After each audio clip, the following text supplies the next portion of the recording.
Football মাঠের লড়াইয়ে জয় পরাজয় তো থাকেই, কিন্তু কখনো কখনো সেই জয় ছাপিয়ে মাঠের বাইরের রাজনীতি ও মানবিক অবস্থান বড় হয়ে ওঠে।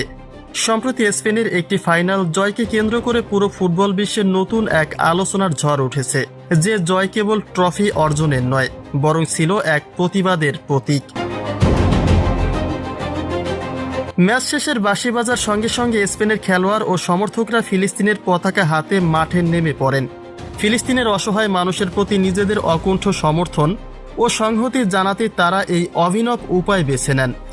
স্পেনের সাধারণ জনগণ ও দেশটির একটি বড় অংশ দীর্ঘদিন ধরে ফিলিস্তিনের নিপীড়িত মানুষের পক্ষে নিজেদের অবস্থান স্পষ্ট করে আসছে। ফিলিস্তিন সংকটের ক্ষেত্রে ইসরায়েল ও আমেরিকার ভূমিকার তীব্র সমালোচনা এবং বিভিন্ন পশ্চিমা দেশের নীতি নিয়ে স্পেনের রাজনৈতিক মহলেও ভিন্ন দৃষ্টিভঙ্গি রয়েছে। তবে এই পুরো ঘটনার পারদ চূড়ান্ত পর্যায়ে পৌঁছে যায় পুরস্কার বিতরণী মঞ্চে। সেই অনুষ্ঠানে প্রধান অতিথি হিসেবে উপস্থিত ছিলেন ফিলিস্তিন বিরোধী নীতি এবং বিভিন্ন বিতর্কিত অবস্থানের জন্য পরিচিত যুক্তরাষ্ট্রের তৎকালীন বা সংশ্লিষ্ট প্রভাবশালী ব্যক্তিত্ব ডোনাল্ড ট্রাম্প।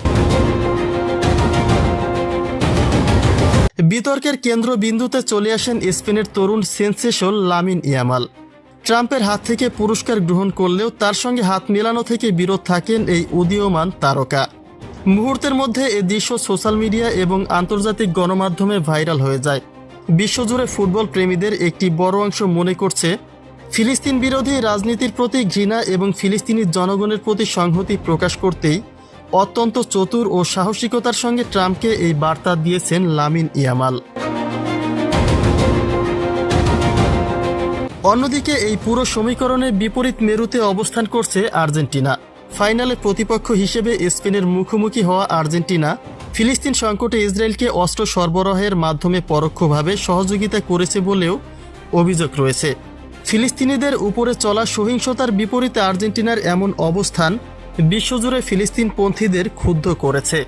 তাই মাঠের লড়াইয়ে আর্জেন্টিনার বিপক্ষে স্পেনের এই জয় কেবল একটি ফুটবলীয় সাফল্য ছিল না, এটি যেন হয়ে উঠেছিল মানবতার পক্ষে এবং সাম্রাজ্যবাদী ও নিপীড়ক নীতির বিরুদ্ধে একটি শক্তিশালী রাজনৈতিক ও নৈতিক প্রতিবাদ।